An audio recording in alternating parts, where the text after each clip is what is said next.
Welcome back to Nick Lenz's Comic Corner. Classics last non-classic. This is episode number 446 and Doubleshot number 364. Okay? Two Black Panther trades, and they're both by the same person.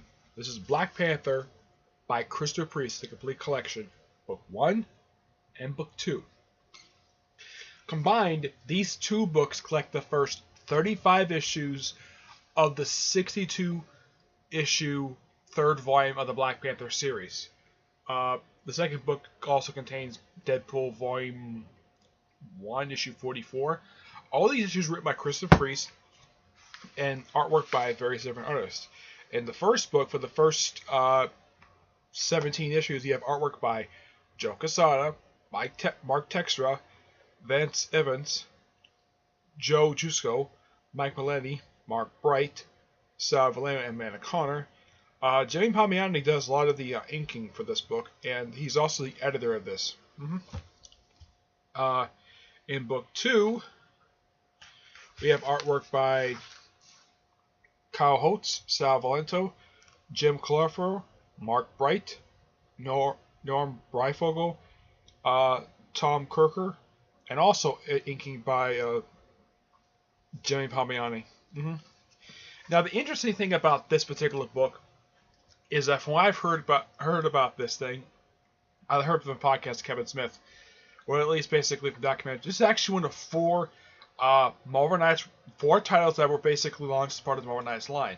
This one along with Daredevil, Inhumans, and let's see, this one, Daredevil, Inhumans. I'm trying to think, what was the fourth one?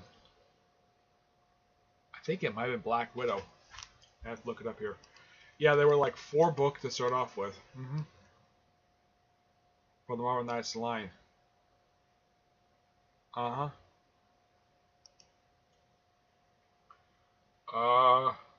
see.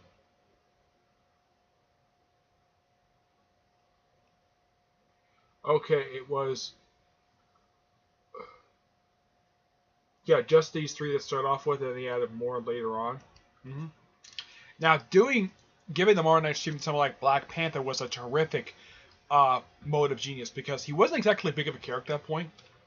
I mean, today he is one of the big characters, and plus he's getting his own movie come out next year. And this is great, the fact that Marvel decided to start collecting this snake. Now, Book 1 was released in 2015. This, I believe, was released last year. Actually, no, this one was also released 2 years ago.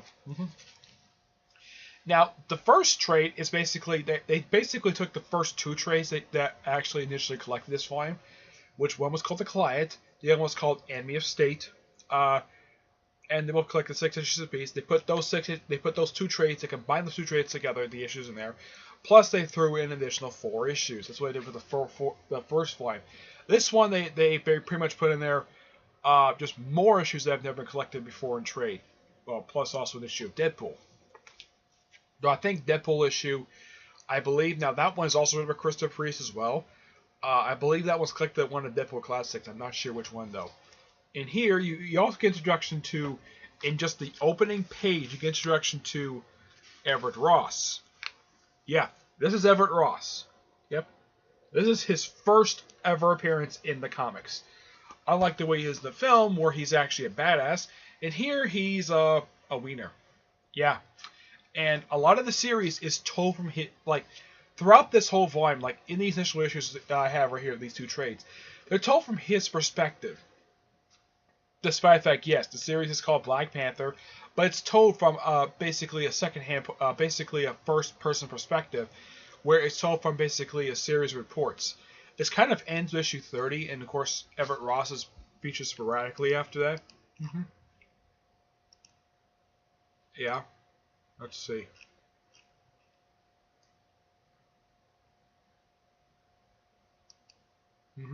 Yeah. Now he's in a good chunk of this volume. But I think after issue 32, he wasn't featured like a high amount of issues in a row. But I think after issue 32, I mean, of these two trades, he only misses one issue. Now Priest himself actually writes all but one issue. Now of this entire volume, he wrote all but 2 issues out of the 62 issues released.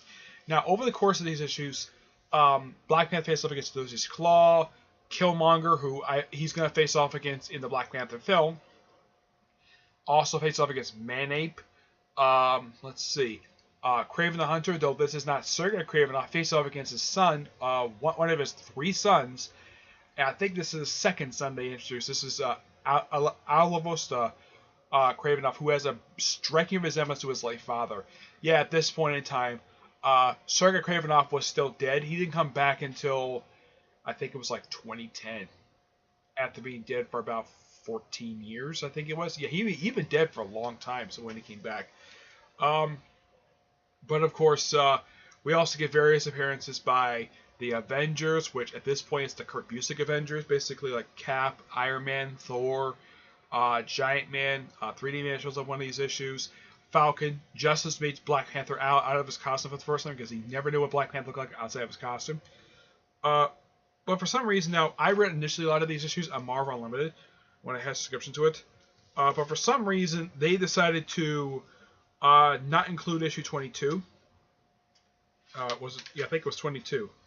Yeah, I do have a theory of why the 22 was not included. My theory is that because there is a Batman and Robin parody. Look at this. This is a classic parody. Yeah, it's like this issue, because this issue was so much attributing Batman and Robin, my guess is there was probably a lawsuit from DC. Maybe, I don't know. It could be rights issues. That could be the reason why that particular issue was not put on the Marvel Limited site. All the rest of the issues are put on it, but not this one particular issue. There's a couple points I decided to show off in here, where, get this, let's see if I can find it here. No, it's not that one. There's actually one page in here. I think it's in this one. Yeah, I believe it is. Where they show off this particular costume in this guy's cave, which kind of reminds me of the Batcave in a way. And when I looked up this costume, I saw this costume. This was originally the costume the Black Panther was going to wear, but they decided to switch it to his the costume he normally is not wearing. Let's see if I can find it here. I know I saw it in this particular trade book too. Let's see here.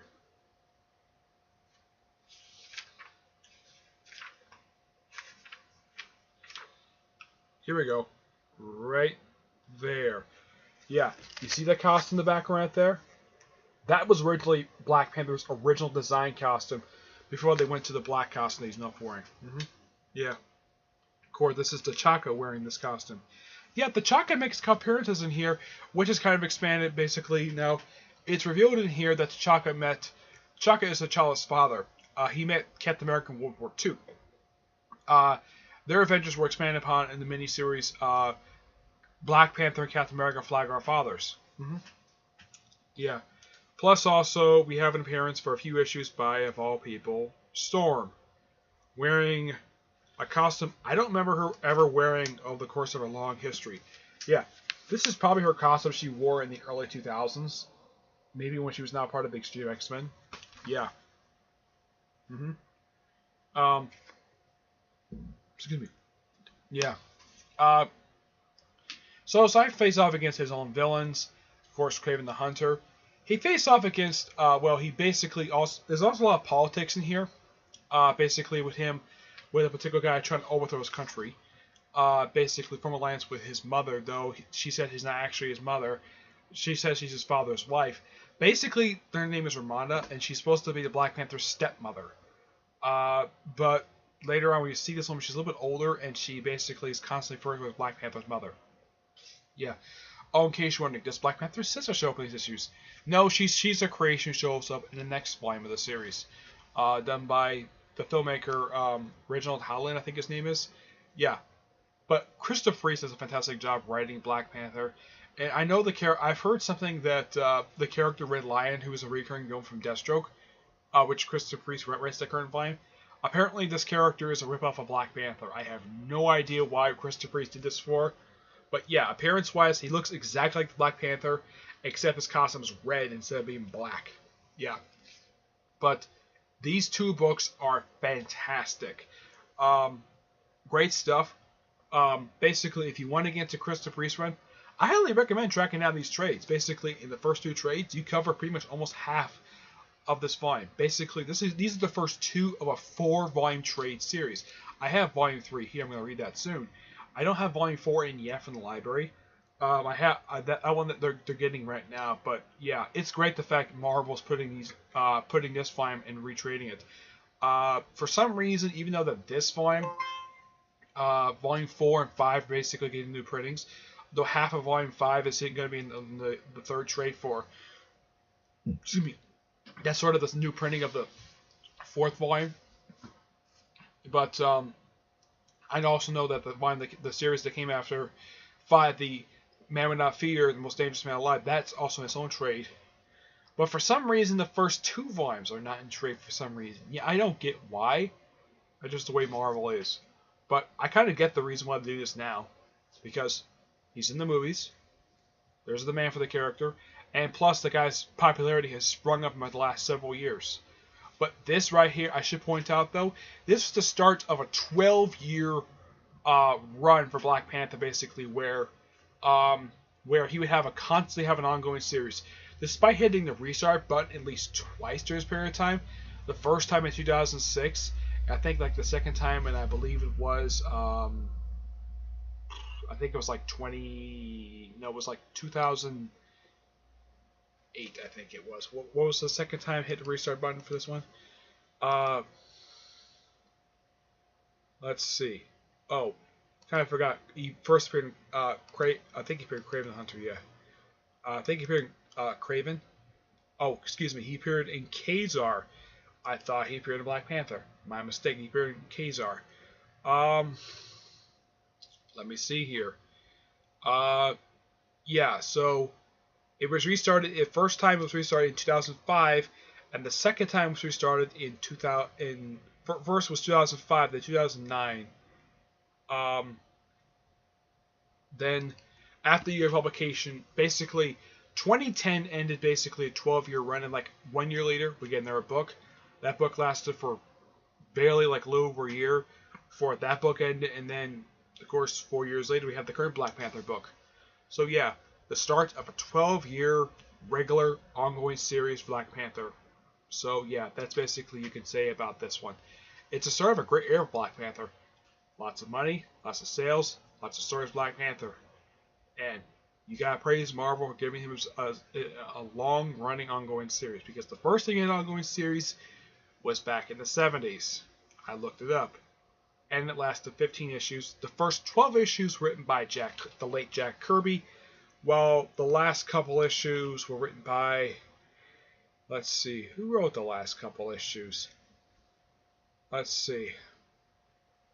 Ed Hennigan. Yeah, he wrote the last few issues, but yeah. But he's here. These are great. I'm going to give both these books 9.5 out of 10. Just pure amazement. If you're a Black Panther fan, pick these up. You will love these books. And also, if you're a fan of Christopher Priest and you love if you love that run originally when it came out, you're gonna love getting these books. And these books only cost, well, like $35, but I recommend basically getting those at a cheap price, because I saw these books at MegaCon and they were sold for like 50% off. Find these at 50% off sale, and you get 2 really good books. Okay, so that's it for this episode. Stay tuned for next episode, which is going to be the 3rd book of that series, plus a G.I. Joe book. Yeah, that's going to be awesome next episode, okay? But until then, I will see you there. Bye.